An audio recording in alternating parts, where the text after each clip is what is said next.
Hello everyone, Pantoufleee here today for a new video in which we're gonna play once again Age of Dead Origins, and in this one I would like to take a look at something I forgot a little bit when I did my previous videos back in 2021, because I did not focus at all on minigames for two reasons. The first is I had better stuff to show, and the second is I did not know that they existed and some of them were added during the year. So in today's video I'm gonna try to present them a little bit to you and see if yes or no they are worth playing for your growth. So let's go. Starting off with the little one you see right there with the zombie getting aimed at, because obviously this one is the cannon defense. Basically what you want to do in this game mode is kind of defending your town against multiple waves of zombies. The cool thing here is that you are the master of the turret, which means that you are the one that will effectively shoot whatever you want, whenever you want.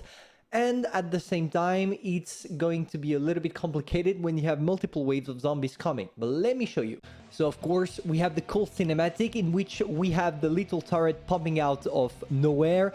And now, boys, and now we're gonna have some fun. We can destroy all of them, and of course, there are some stuff you need definitely to understand when playing this game mode. There are two things, actually, that you really need to work on. Making sure to kill the fastest guy, and most importantly, the blue guys you see right there. If you don't shoot all of them, you are not gonna get access to the boosts, and those boosts can be pretty important. For example, here it allows me to destroy everyone without necessarily struggling at all. So it's pretty important for you to understand that in order to play correctly. Of course, you can still use the bonuses to kill the bonus guy, which I couldn't tell you exactly what's the name of them, because obviously I don't feel like they have names. And you also have those stupid freaking insects, zombie insects, that are terrifying to play against, because actually you can't do anything. Like, take a look at this. They are going so freaking fast. Oh, I should have focused a little bit more on that guy. Am I gonna be able to kill it? Oh, come on! Yes! That was real close. Okay, now we have once again the mighty one, the missiles, and we should be able to do something if I did not forget about those freaking items. Okay, we're gonna focus on the blue guys. Blue guys are allowing me to get the missile launcher. Missile launcher is saving my ass. Come on, come on, come on, come on. Okay, we're good, we're good, we're good. We are good for the moment. Can we kill all of them, or... Now we're gonna focus on the blues. This is what everyone on internet and YouTube was telling me to do. Always focusing on the blue guys until you have enough to get the missile launcher. But unfortunately, yeah, I got wrecked. I mean, in my defense, you have the possibility of increasing, upgrading, if you want, your cannon.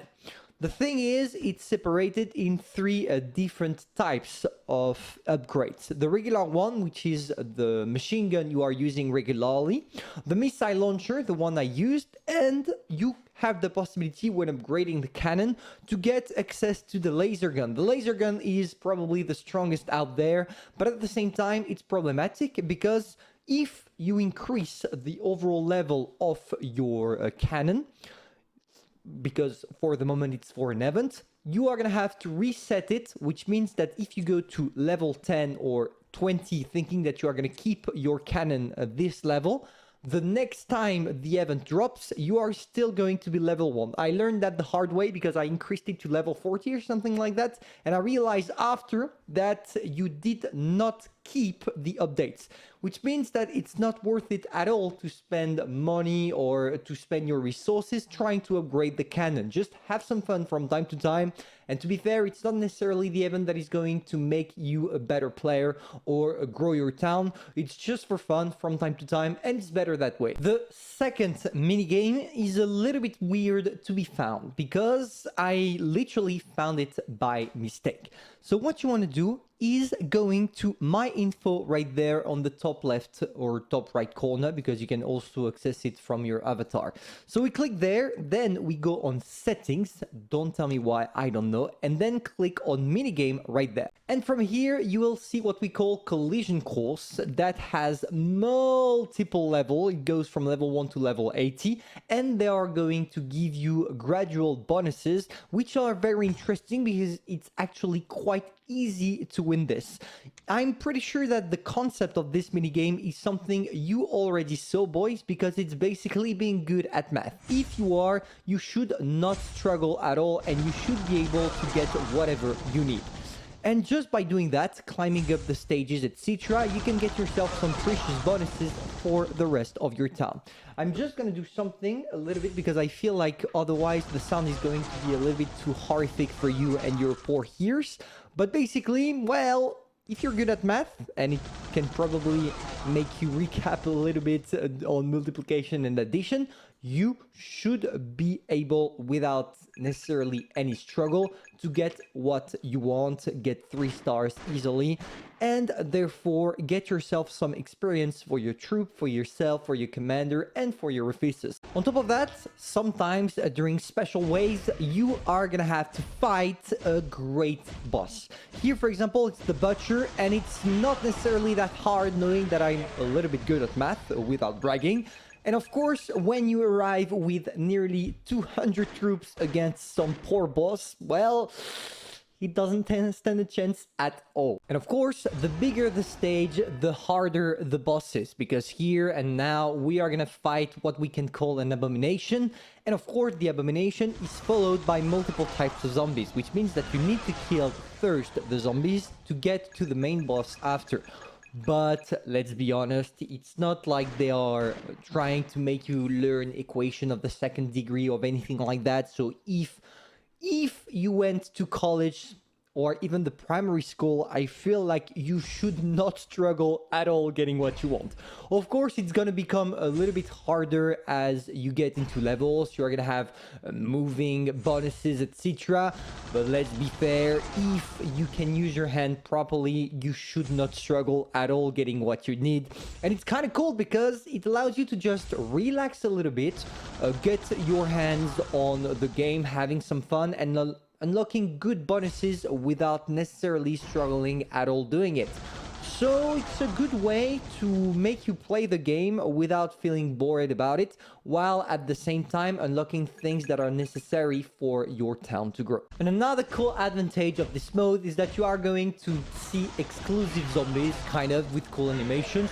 That is not necessarily something that will help you in any ways growing into the game, but it's sometimes cool to just take a look, relax, and just sit there. As you increase your level, it's going to become a little bit more complicated because obviously this is what the game is all about, having some expandable difficulty, let's call it like that.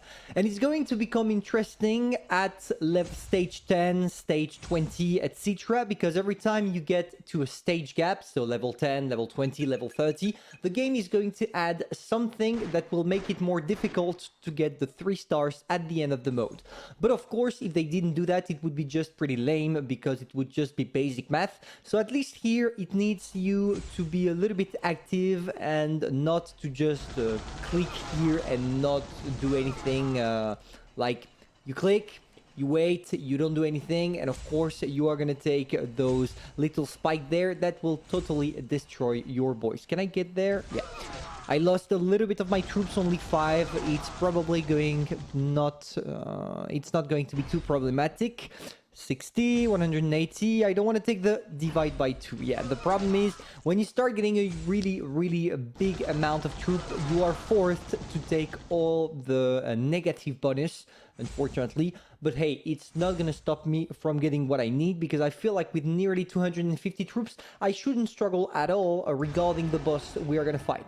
On top of that, you have the forces right there on screen that tells you that I'm the blue, by the way, but that tells you that I'm not gonna struggle at all destroying all of those zombies and getting to the next stage quite easily. And for the smartest out there, I tried, but you can't take all of the little all items at the same time, the all bonuses, not items.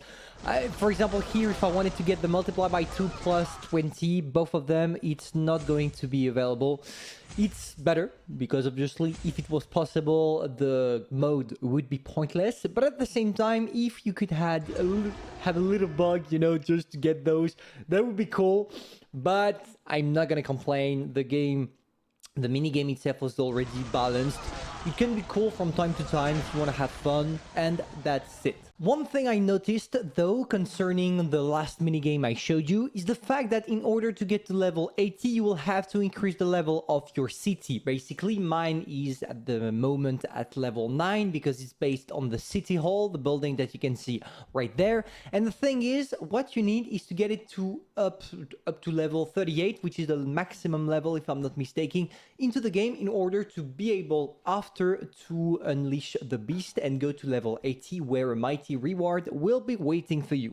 Unfortunately, I'm not able to show you that because my town is not at level 38. As I told you, we tried to get into a new server on which I'm still waiting for you boys to join my alliance.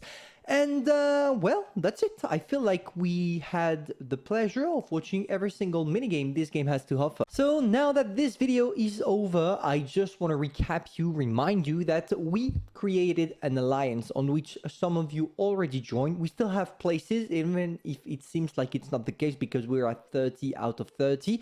But there are two things to take into consideration. The first being that as the alliance grow, we are going to have more places, up to 50 if I'm not mistaken. And on top of that, some of the people that joined, I don't even know them, so I could kick them out of the clan, even if that's not cool, to take my subscribers directly into the clan. So hopefully you will join. If that's the case, feel free to hit me up in my DMs in the game. My name is the exact same as the one in World of Tanks Blitz, Pantoufleee with 3E. Personally, I'm gonna see you soon for a new video, and tell me in the comments what is your favorite minigame out of the two I showed you. Personally, mine is the cannonball because I like this mode where you have unlimited waves of zombies with endless modes, etc. But at the same time, it's kind of boring to have to upgrade every time the event is out. The cannonball, I wish we could have a system where if you increase the level of it, it could stay like that, definitely, but maybe the developers will hear me. And well, that's it. I'm gonna see you soon for a new video, and don't forget to hit that like button and subscribe. See ya.